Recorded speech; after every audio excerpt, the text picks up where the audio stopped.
Good day, viewers. Welcome to Football Now. And on this segment, we'll be discussing the English Premier League between Manchester United and Leeds United at Old Trafford. The game ended 1-2.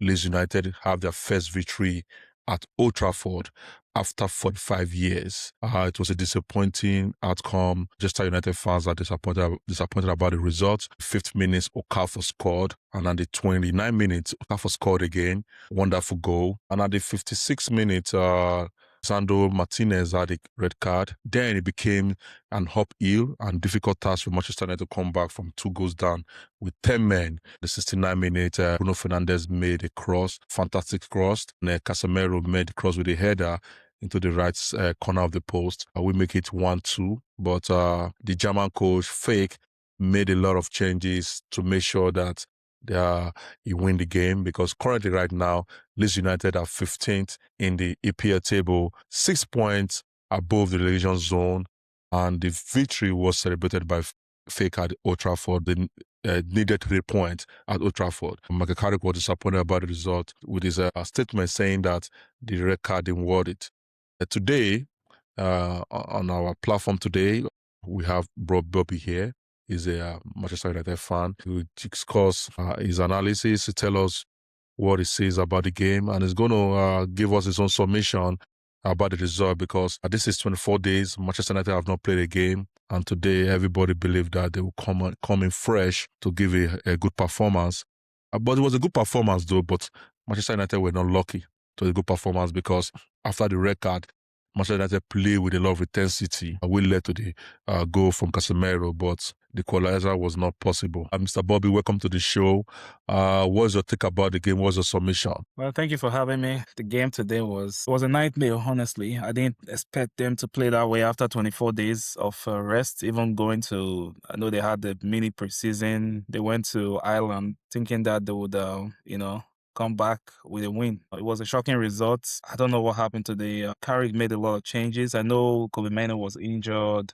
They had to come in. You know my thoughts on Agate. I don't want to be saying that guy in Man United anymore, but I guess we don't have a choice at this point. So up front, starting Sesko, I'm not very keen on that, honestly. I would have preferred to play Ubuemo and Hama just the way we've been playing the game, but making that change today, that was way too much. Even the back, I think Mazuari came in for Dalot today. I would have preferred Dalot to start.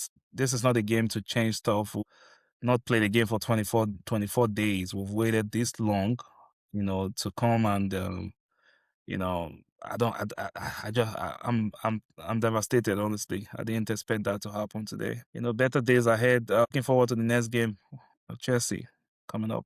Okay, in Manchester United last 5 games, they had 2 wins, 2 losses, and a draw. Everybody thought it would be a walk in the park for Manchester United, but surprisingly, Leeds upset United at Old Trafford. That is where people were surprised that Leeds United can go to Old Trafford and get 3 points. And then Leeds United, to their last Premier League game, they had 1 loss. They had 2 draws, 2 wins, and 1 loss against Manchester United. Sorry, in their last 5 previous outings. Michael Carrick was even surprised, because the first 5 minutes, the intensity was high, and they were playing Manchester United wide, because they played three defense formation, and they were playing wide. Whenever they play wide, the left back and right back of Manchester United couldn't cope up. So that is why they were able to bring in those crosses. And Calvert-Lewin was, with his body and his height, he was just bowling Euro.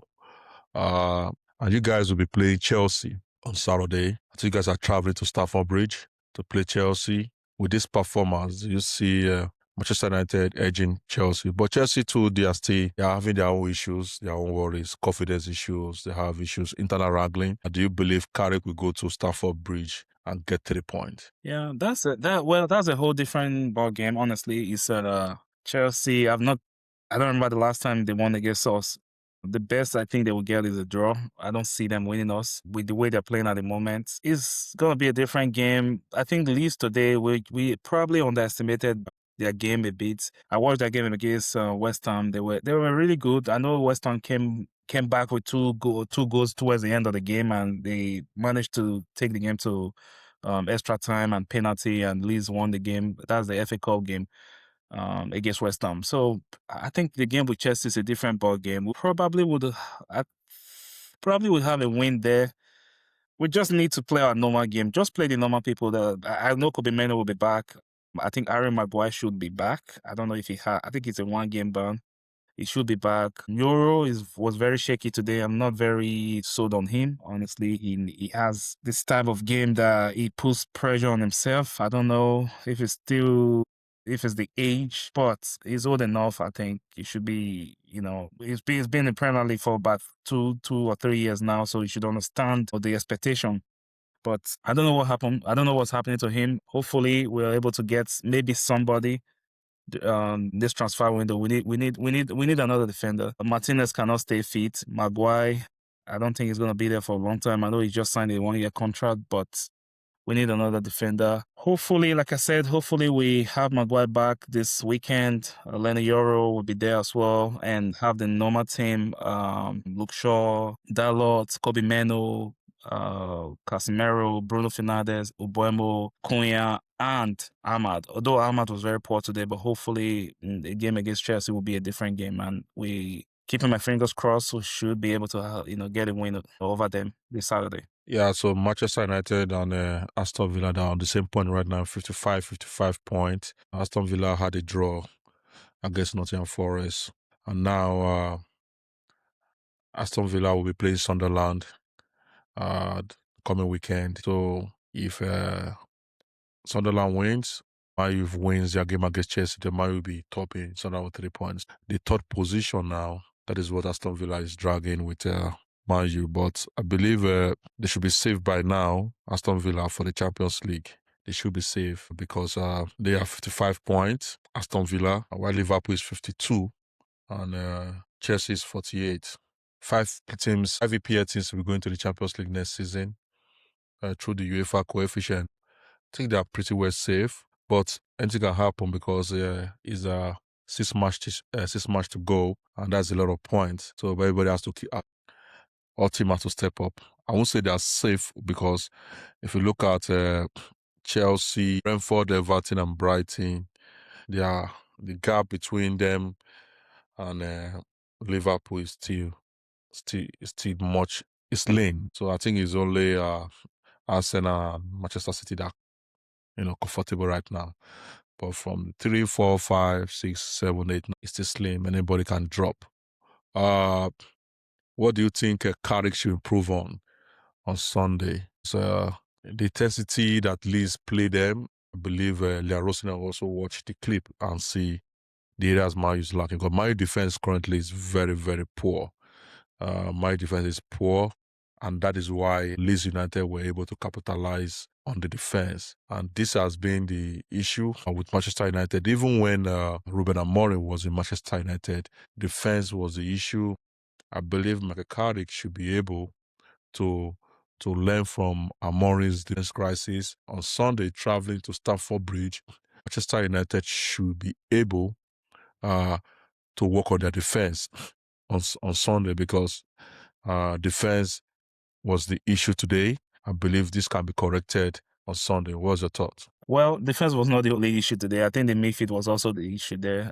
Having Kobe Meno alongside Casemiro, that's what we've been playing for many games since Carrick came. So I think we need to have Kobe Meno back in that midfield, and the defense need to be sorted out. I don't trust Euro that much, but we don't have any option now, so he's gonna play alongside hopefully Maguire and just bring back Diego Dalot back, and we should be fine defensively.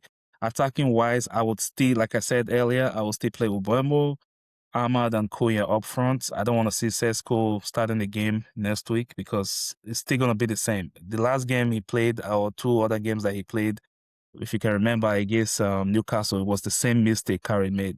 Started Sesko in that game, and we lost that game.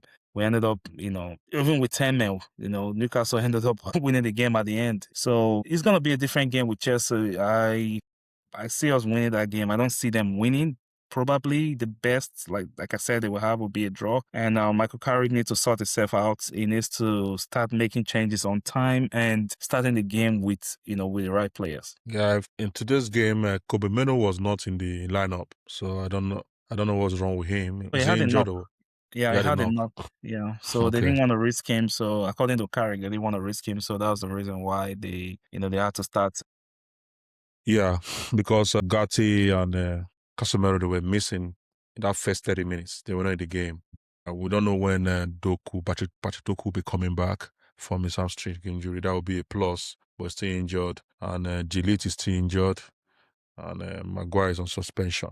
So there's a news going around that Kekarik might not get the job, that among the board, is not favored. That's what I'm hearing. It's a rumor, but it's not an official statement that is not favored by the board. The favor is not on his side. What's your thoughts? Yeah, I've told you a couple times that Eric, I don't even want to talk about him getting the job right now until the end of the season. He should be in the midst, but he shouldn't be the top candidate for that job. He's a good manager, but not very good for Man United. We need somebody. We need a top manager. I know we've gone that route before, but this is a new era. We need a top manager, a top manager. But if we're not getting a top manager, we can just go out, just give him the job. If we're not getting somebody like the PSG manager, I don't see any need, getting somebody else. I heard they were supposed to get De Zerbi, but De Zerbi has already gone to sports, so that is cancelled out. The only other person I'm seeing is the um Germany coach. What's his name again? I can't remember his name. No, the current German coach. So Okay, okay, okay.